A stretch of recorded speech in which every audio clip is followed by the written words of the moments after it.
Hello, I'm Joyce Harper, and this is the second episode of my new podcast, Why Didn't Anyone Tell Me This? And with my guests on my podcast, we are going to be discussing some health issues, questions you may have about your health, and debunking some of the many myths about our health. Now, it's an absolute pleasure for episode 2 to have my very special guest, Jessica Hepburn, and we are going to talk about turning life into an adventure. And I've known Jessica for many years, and she's had a profound effect on my personal and professional life. And we'll be discussing how she has affected that through this podcast. And I think you're going to find this podcast very motivating. And it's going to be in 2 parts. We're going to talk about fertility and infertility, and then talk about adventure. So Jessica is an award-winning author, arts producer, and adventure activist. In 2022, she became the first woman in the world to complete the Sea Street Summit Challenge. So she swam the Channel, she ran the London Marathon, and she climbed Mount Everest, all of which were unfortunately inspired by her own journey through infertility and IVF. And she is the author of 2 books that we shall be talking about today, The Pursuit of Motherhood and 21 Miles.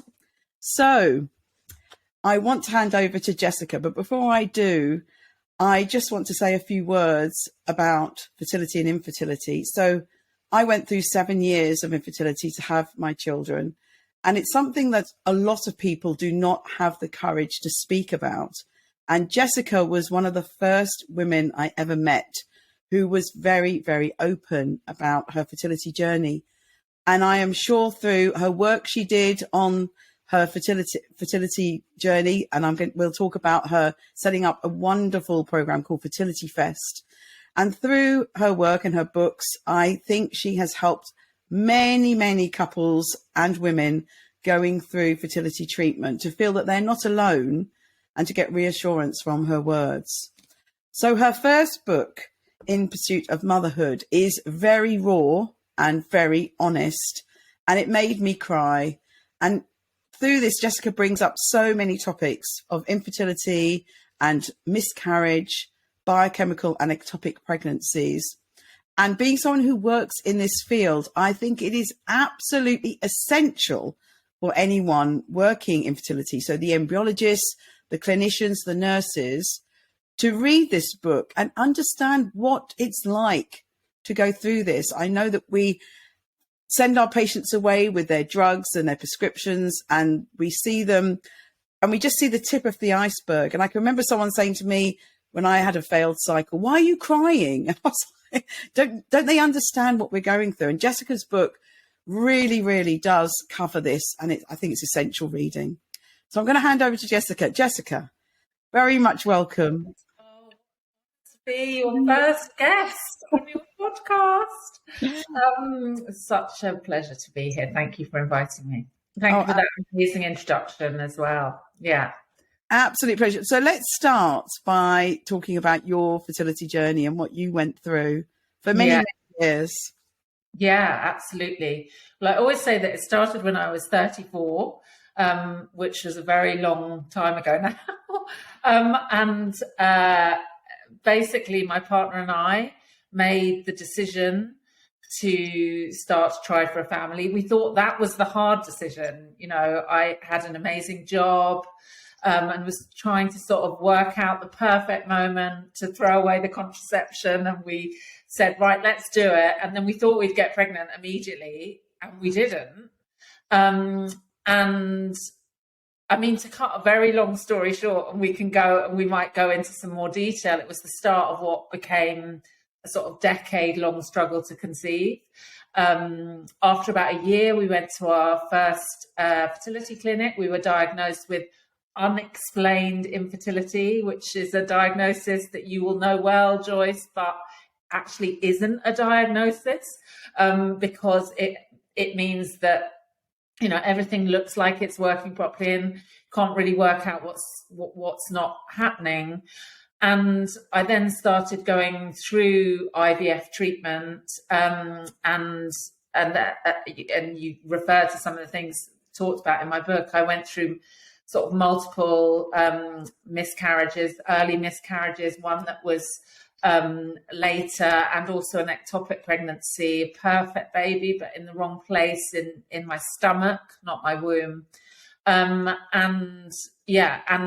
my first book, The Pursuit of Motherhood, is the story of that journey.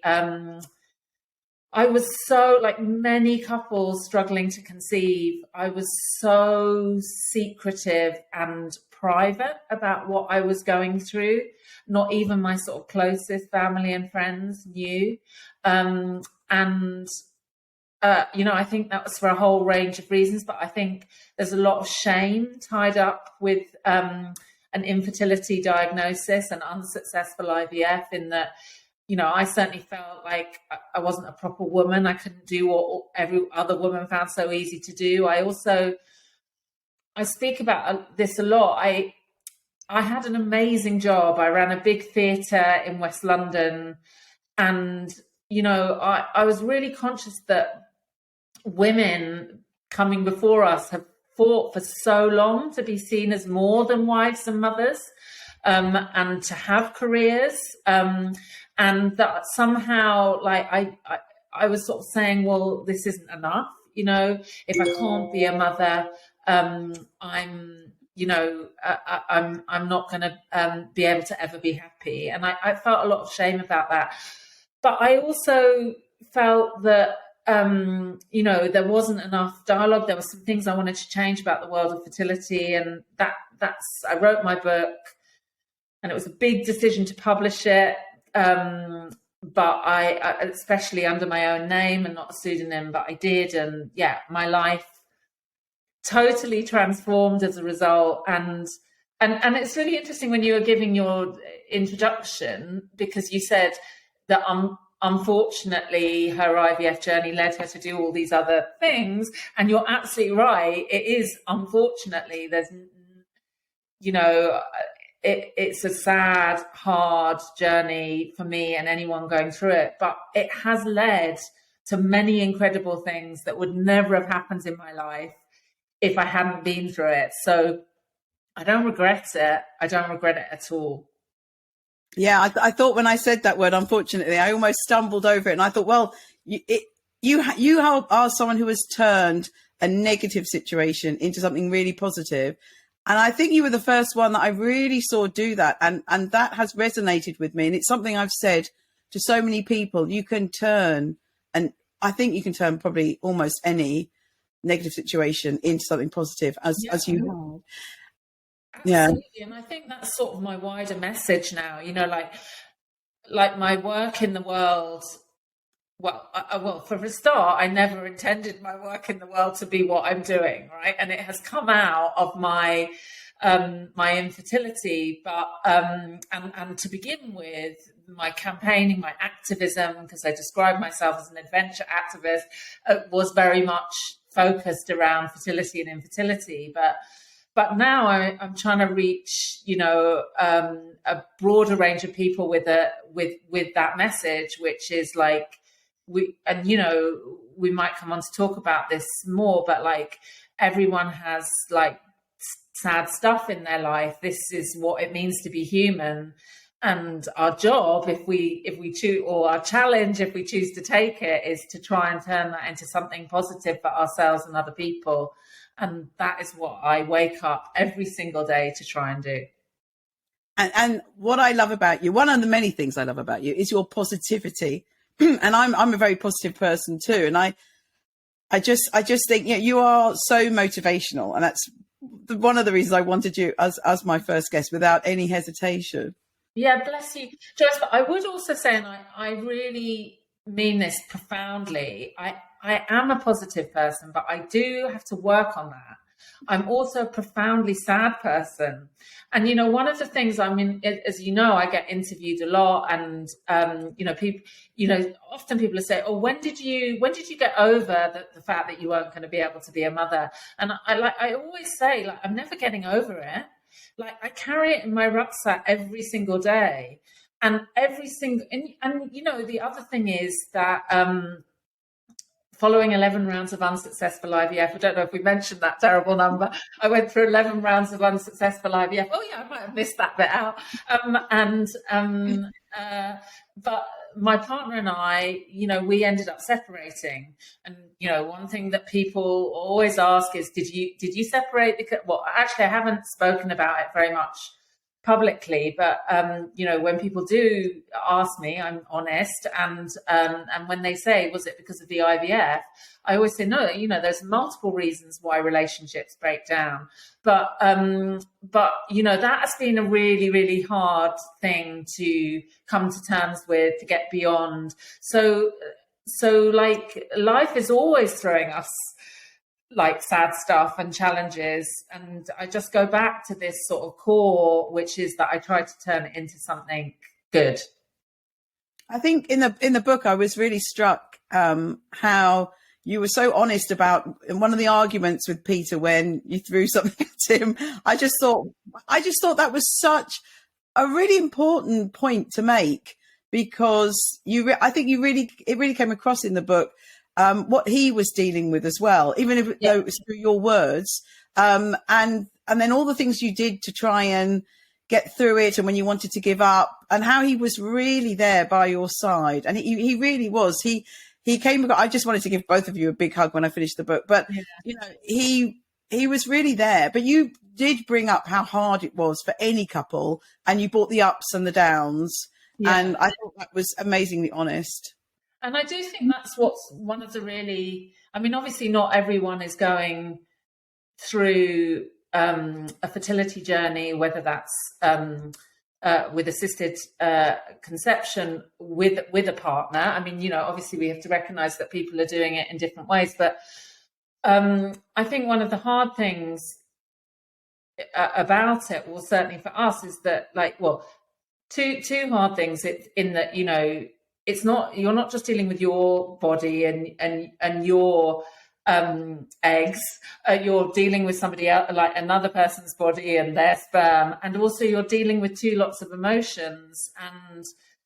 And I wanted to convey in my book that there was a lot, and there remains a lot of love in our relationship, but there were also some deeply dark and difficult times, and I don't think that we're alone in that, I really don't. And I wanted to convey that. Yeah. And I think that's why the book touched many people, it also, it sort of also, and I didn't even know I was doing it at the time, because the truth is, actually I wanted to say my book, my first book, The Pursuit of Motherhood, it came out in February, in the next sort of week, 9 years ago. It's just like a long time ago now. And, I think the dialogue around fertility, and hopefully I've played a small part in that, and you've played a massive part in that, has really transformed, over the last decade. But I stumbled on some things in writing the book that, maybe I did say sort of publicly first, that just I didn't even realize was such universal experiences when I wrote them, and I think a really big thing in that was this. I was describing, when you're in the hell of struggling to conceive and everyone around you seems to be pregnant, right? Or getting pregnant. And you never know, when you're younger, you never noticed these pregnant people before. And now suddenly, everyone around you and your closest friends and family are getting pregnant. And there's that terrible moment when someone tells you that they're pregnant, or you look at them and you just think, I know they're pregnant. And it's that feeling of feeling sad for yourself because you're not, and you want it so badly, and happy for the other person. And there's no word in the English language to describe that feeling. And so I sort of coined this word. Subsequently, after I wrote about the feeling in my first book, but I subsequently coined the word melanjoy, which is a fusion of melancholy and joy. And I just think that is one of the reasons why the book had such sort of traction, because it did identify some of these feelings that hadn't perhaps been expressed publicly before, that are universal, I think, in terms of struggling to conceive. Anyway. Oh, brilliant. And you set up a fabulous project, Fertility Fest, which I was so privileged to be involved with. And I'll let you tell everyone about Fertility Fest. Yeah, well, as I said, I mean, before my fertility story became my life and work, I worked in the arts. I ran a theatre in West London called the Lyric Hammersmith. I ran it for 10 years. It was at the tail end of, and all that time I was sort of going, I would say that publicly I was a successful career woman, and privately I was on this desperate mission to become a mother. And then at the tail end of that, in my early 40s, my first book came out, and then I left the Lyric, and I set up this arts festival, which was dedicated to all aspects of making and not making babies in the modern world. And yes, it was called Fertility Fest. And the first, and it ended up being a sort of a 3-year project, and it sort of reached its culmination in 2019 at the Barbican. We had a month-long program of arts activities about everything from, solo motherhood to the queer family to when IVF doesn't work to donation, all aspects of making babies in the modern world. And it was a combination of artists, theatre makers, choreographers, musicians, visual artists, writers, with fertility professionals such as yourself, which is why you were involved, and I'm so delighted you were. And at the centerpiece of that last festival was this amazing show on the Barbican main stage with the phenomenal actress Maxine Peake, and I'm just so proud. And I think nothing like that had really been done before, and I just sort of feel it spawned a lot of activities subsequently, and it had its moment, and I wanted to move on personally to do other things. So yeah, but it was, I think, people still talk to me about it, write to me about it. It was an extraordinary thing. It was an extraordinary thing. I remember crying a lot through the time I worked with you on this, and met many of the artists who, many of them had their own fertility journey and were working it through their art and expressing it. And it was amazing. We met so many wonderful people. You introduced me to so many wonderful people, and I really thank you for that. So before we move on to your wonderful adventures, have you heard, I know you have heard people say, especially around fertility, why didn't anyone tell me this? So what sort of things have they asked you? Well, you gave me a little bit of a heads up on these questions, and on these sort of the questions you're about to ask me. So it's really great that I've had an opportunity to think about them. And I think on this question, Joyce, the thing that I would say, I mean, just very simply, I hear over and over again, largely from young women who might be interviewing me or approaching me for whatever reason around my fertility work, is why, when we're in school, do we get taught all about how not to get pregnant? Why do we not get taught enough about how to get pregnant? So I know that's something that you really share. So I think that would be, why didn't anyone tell me this? Why didn't anyone tell me how to get pregnant? Well, from the work that came out of Fertility Fest, for me, one of the things was to start my school project, which I worked on for about the last 5-6 years. But it absolutely came out with meeting you and meeting some other people. And we have now produced a teaching guide, PowerPoint and guide for teachers, which will be freely available through the International Fertility Education Initiative, which you've been involved with the UK group. And we're very, very excited now. But Jessica, that came out of the work with you. All those things I'm doing around fertility education, I really don't know whether they'd have happened if we hadn't been sitting in many different venues at Fertility Fest and doing that great work. So it really did come out of that. So thank you so much for stimulating. So we're almost there. We are empowering teachers with the information, any resources. We're going to make lots of resources in the next few years to help them deliver this in schools. Have there been any myths that you've come across? Yeah, I mean, I think for a long time there was this myth, and I do think this is changing now because there is much more in the public arena. I think that there was this myth that IVF is a magic bullet, and that you just have IVF, and if you can't conceive naturally, have IVF, and then it will work. And one of the things that I really wanted to communicate is something that isn't said so much, but something I feel passionately about, which is that I think IVF is now still, even if people don't regard it as a magic bullet, it's still sort of largely seen as a one-cycle treatment.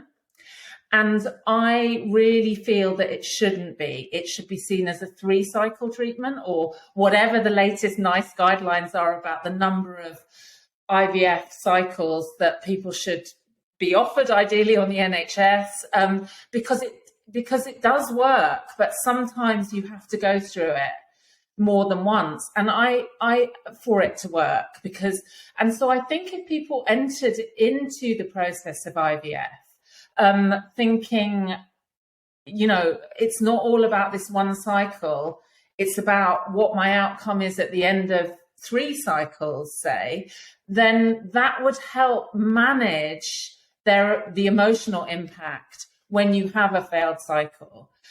Because I think what happens is you sort of think, right, we're finally on the IVF train, it's going to work. And then when it doesn't work the first time, it sort of totally, obviously devastates people.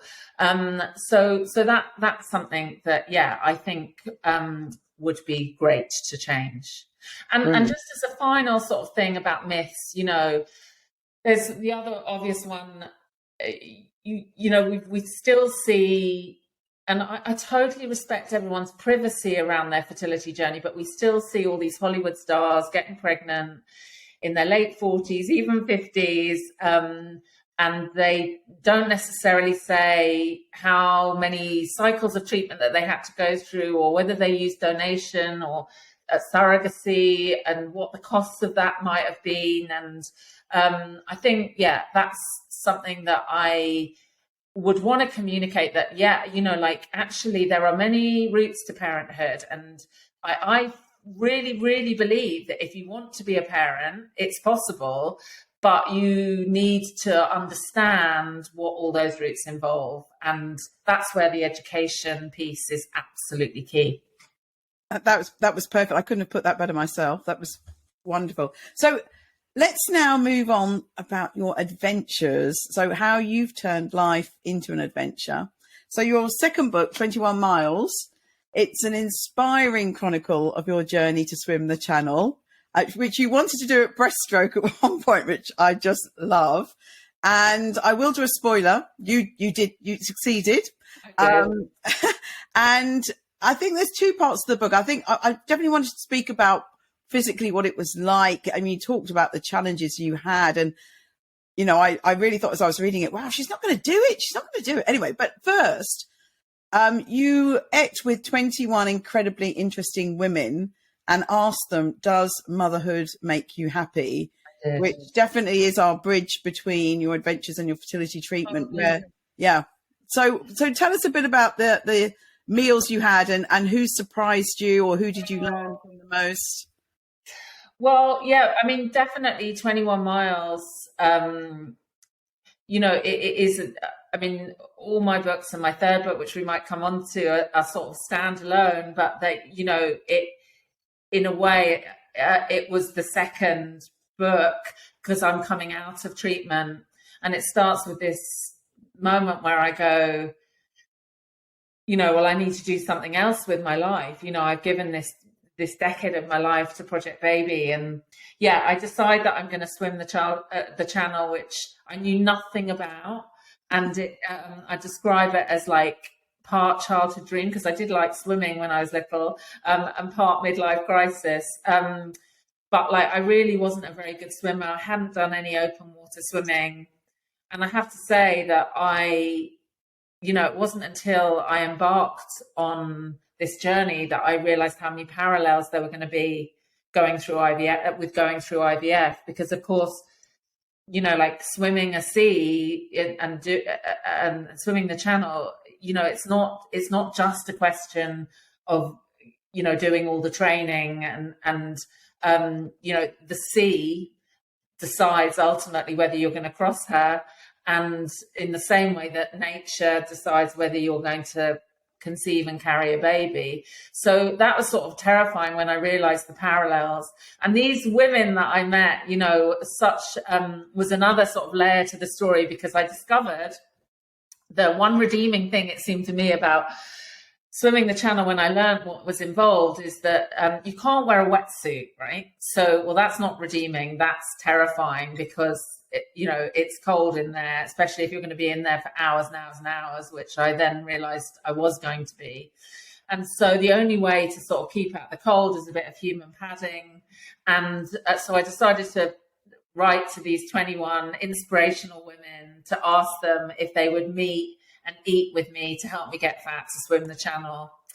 And that sort of, I do sort of like now consider everything in my life as a kind of an adventure. And in a way, my IVF years were my first like adventure. And it was an adventure meeting these women. And it's so difficult to sort of like single any of them out, because I know this like feels weird, because in a way it's like they're all my children, or they're all my mothers. It's like asking me who my favorite child is or who my favorite mother is to sort of stay on theme. Like they all gave me something that feels so important. But like a couple of things that sort of maybe are relevant for now. Like I met the amazing lawyer Fiona Shackleton, who did the Charles and Diana divorce case, and also Paul McCartney and Heather Mills McCartney. And so she's like, and the reason why I sort of wanted to meet her was because, like there's a sort of a quiet backstory in 21 Miles about my relationship is struggling. It's not at the forefront of the book, but it's there. And I think I was drawn to sort of, and often, like that's what would happen. I'd meet one woman and then that would lead me to sort of meet someone else, or something was going on that made I'd approach someone, and nearly everyone I approached said yes. And what was really interesting about her is that she wrote back to me and said, I never meet anyone. I never say yes to anybody. Because, obviously people want to meet and ask her about confidential information, and she doesn't want to give it away. But she said, but you just sound, your story is so extraordinary, like you run this theatre and you've been through 11 rounds of IVF and now you're swimming the channel and you can't even really swim. So, she's in the House of Lords, and we met at the House of Lords and we had tea, and she just force fed me. And I was so terrified about meeting her, but her warmth just sort of blew me away. And I think another person also, just on the Lords theme, I didn't actually meet her in the Lords. I met her. She was actually the first woman I met, which was Baroness Professor Susan Greenfield, who's done all the work into Alzheimer's. And she was the first person I met. But she wouldn't meet me. She didn't have time to meet me. So we sort of met on the phone, and I sort of had a cup of coffee and some sort of food, in order to sort of meet the criteria of my meeting these women. And I just remember her saying to me, Jessica, when I said about what makes you happy, she said, doing something hard and achieving it, that's what happiness is. And like that, and that is something that's really stuck with me. And actually, and just sort of yeah, some of their words, like going back to Fiona Shackleton.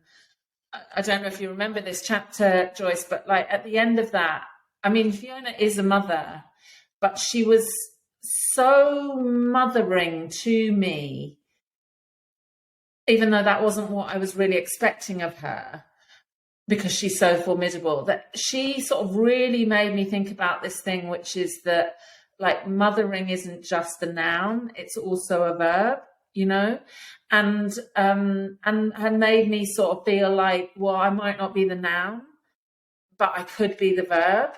And in a way, like with my work, you know, my writing and Fertility Fest and everything I do now, you know, it's sort of trying to nurture the world, you know, putting those mothering instincts into the world in a different way. I mean, it's just so difficult to single it. I love all the women I met. It's impossible. But anyway, those are sort of two little anecdotes. That's wonderful. So tell us about the channel. It came across in your book that you had a pretty hard time, and you had many people telling you you're not going to do it. You're not going to do it. Yeah. So, you know, how did you keep going, and what was it actually like to swim the channel? Yeah. Wow. We might talk. I mean, I know you always credit me with inspiring you to be an open water swimmer, and I am looking forward to watching your channel journey, starting with the relay, which is hard, which is really hard. And who knows, Joyce, maybe a solo. Yeah, I mean, as I say, like I went from a standing start, right, or a swimming start, in that I wasn't an open water swimmer. And the first time I swam in water that was sort of under 16 degrees, like I could barely manage 10 minutes, you know. But it's like with any, it's like that thing. How do you eat an elephant in small pieces, right? You've got to work out, like with if you want to take on a big challenge, whatever that looks like, it's working out what are the steps and, you know, being dedicated. And what was really, really hard for me was when I discovered, and we talked about this earlier, you know, I talked about this earlier about when I discovered that actually, even if I followed all the steps and did all the training and made myself a contender, and you're absolutely right, you know, a lot of people didn't think I was a contender for a long time. But that even if I did all that, I wasn't necessarily going to get across, because nature was in charge. But I did get across, yes, spoiler, and it was the most incredible 18 hours of my life and the most difficult 18 hours of my life. But in a way, it was a bit like my version of giving birth, you know, like 18 hours of pain, sickness, you know, terror, and then like euphoria that eclipsed all that. That's what I imagine giving birth is like. Well, I have my version of it. So like, I feel really blessed for that. Wow, that's amazing. Makes everyone want to go and swim the channel, or maybe not. Swim the channel, but like I do want to encourage everyone to go on an adventure, and you know, I definitely think everyone should try open water swimming. You know, you don't need to swim the channel. I mean, you know, you're doing loads of research around the benefits of cold water swimming, and you know, it's exploded. Again, this is all. I'm always slightly ahead of the curve, because I swam the channel in 2015 and started training in 2012, 13, and there's just been such a massive explosion in open water swimming in the last few years, I think particularly since lockdown. And everyone should give it a go. Well, I think most people know that I do a lot of cold water swimming. I haven't missed a week for the last 2 years. And I'd always dabbled, but I became serious after having lunch with you quite a few years ago. And I literally went and stood in a lake that December the next week after having lunch with you. So I absolutely credit you with my dedication to cold water swimming. But you're right. And I think of you as a real open water. I mean, I always describe myself as sort of an unlikely athlete or an unlikely channel swimmer or an unlikely Everest summiteer. We might come on to that. But, I think of you as a proper one because you're part of a swimming community. I mean, I try and swim every single week, but I just get in for a couple of minutes, but or in a pool for a few lengths. But I think of you more as part of the open water swimming community than me now, definitely. So, would I be right to say that you wouldn't consider yourself a runner either, but then you ran the London Marathon? No, I'm not. I'm essentially, if you divide people in school into the arty ones and the sporty ones, or the arty and the science, I suppose you would be the sciencey one. But I just think back to school. My best friend was the sporty one, and I was the arty one. And I didn't do anything. I mean, I occasionally, if I felt like, I wanted to lose a bit of weight, I would join a gym and go enthusiastic, especially in January, as we are now, I'll go enthusiastically and then soon give up because, I hated gyms, still hate gyms. So no, I wasn't a swimmer. I wasn't a runner. I wasn't a mountaineer. All this stuff has come out of a decade of fertility treatment. But yeah, I ran the London Marathon after a few years after I swam the Channel.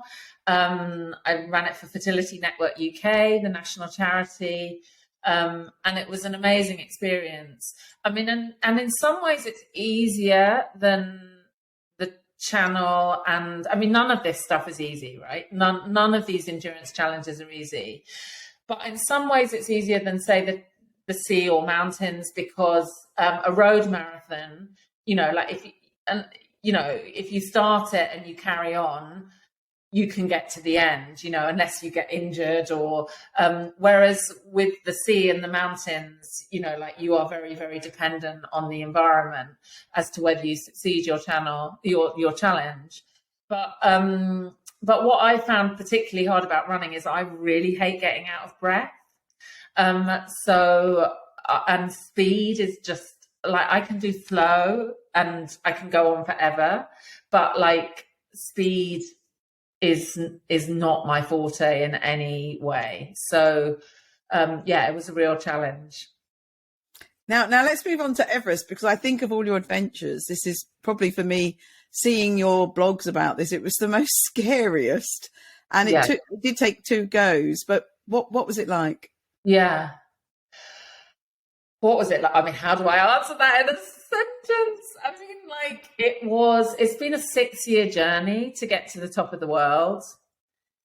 In many ways, I mean, there's nothing singularly harder than getting into cold water with no clothes on, no wetsuit, and swimming for 18 hours, which is sort of what my Channel swim was, because, at least on mountains, you can wear clothes, right? I never felt cold.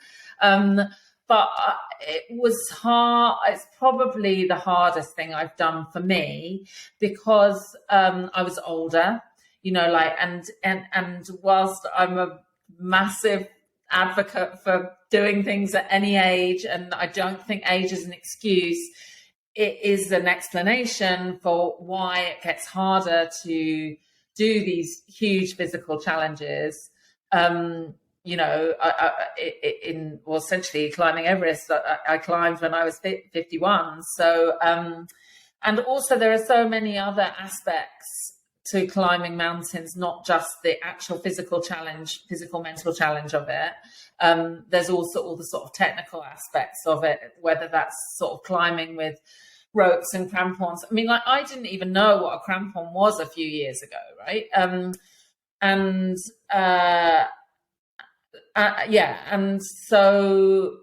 Yes, you're right. I mean, I felt very, very privileged that I managed to cross the channel the first time I attempted it. But with Everest, I was originally supposed to go in 2020.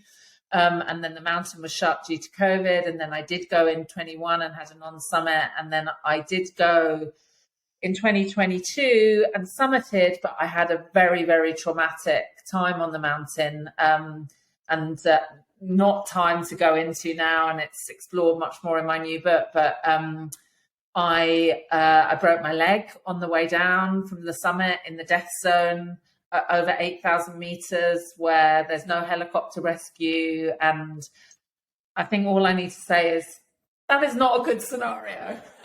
I have my own Touching the Void. If you've read the book or know the film, I had my own Touching the Void moment up there. But like, I also sort of really believe, in that thing, which is these challenges, the things that happen to us come to us for a reason, and you got to turn it into something positive. And I hope I've done that. Yeah. And you mentioned book number 3. So this is coming out in spring 2024. Yeah. And I just want to make a plug now, but it will be in the information on the notes on the podcast. But you have a website, jessicahepburn.com, and all of your information, your adventures, your books, etc. And so your new book will be up there very, very soon. So are you able to tell us a little bit about the new book? Yeah. Well, it's the third book, my third book, and I came down from Everest. I wrote it over the summer.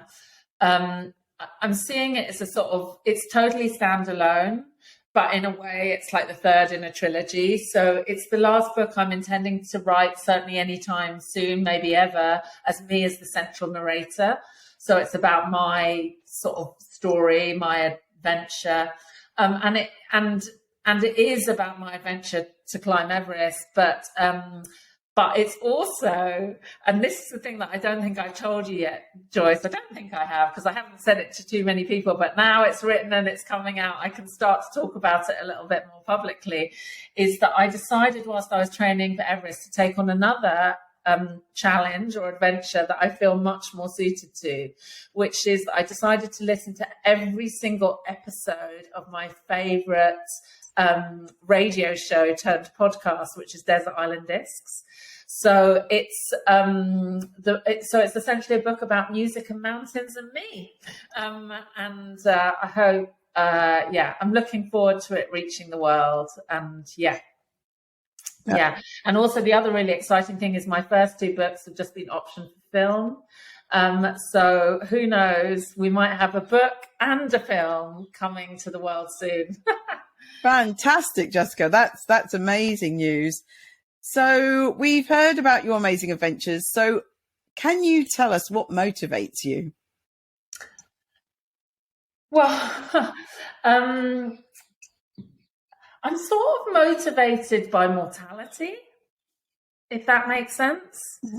Like, I am someone, I mean, not just because of what I went through in my 30s with my IVF journey. I think even from a very young age, I was someone who thought about death every day.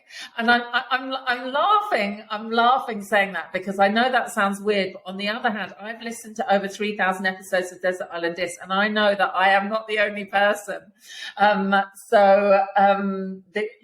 Because, I've been fueled by the wisdom of the most extraordinary people. So, I am very motivated by mortality, about like, we're only here for a tiny amount of time, and I want to get up and achieve as much with my tiny amount of time as possible every single day. And like, one of the quotes that I absolutely live by is by the Japanese writer Kazuo Ishiguro, which is, "There is another life I might have had, but I am having this one." And he wrote it about the fact that he was born in Japan, he's Japanese, and then he came to the UK as a young boy. And he's saying that if he'd stayed in Japan, his life might have looked very different. And I sort of feel like, well, if I'd had a family, my life would look very different. But I didn't have a family. I'm having this life. And it's not necessarily a life that I would prefer or that the life I wanted, but it is an amazing life, and I'm going to do my damnedest to make it the biggest, bestest life that I can in this short time I've got on the planet. And that's what motivates me. I love it. I mean, I think about death a lot, and now being the wrong side of 60, I think we haven't got much time left, and we need to do everything now. I keep saying to people, don't put things off, do it now, because we are almost dead. Yeah, I know that sounds morbid, but I'm with you on that. Yeah. No, absolutely. So on that morbid note, let's talk about what makes you happy, and where have you got a happy place? And if so, where is it? My happy place is on the sofa with food, booze, and a box set. I say it, and I absolutely mean it. Food is my religion. The reason why I've taken on these challenges, one of the fundamental reasons I went from swimming the Channel to running the marathon to climbing Everest, is because it's a license to eat, and food brings me joy. So that is my happy place. That's what makes you happy. So the very last question that I think we're going to get very different answers from different people, but what advice would you give your younger self? I think I would say to my younger self, be braver sooner. Yeah, I love that. That's really, really beautiful. Well, Jessica, it's been a total pleasure. We haven't been too bad. We've only just been over 45 minutes. We talk a lot, you and I, don't we? So that was absolutely inspirational and motivational. And I think, our first part talking about infertility, I think it's so essential for anyone going through this to know that they're not alone.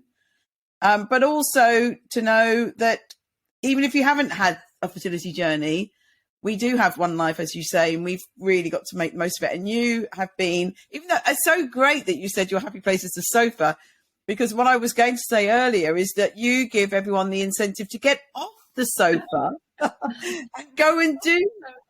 I'm giving you the incentive to get off the sofa so you can get back on the sofa afterwards. Yes, I'm on the sofa right now, so I don't have to go very far.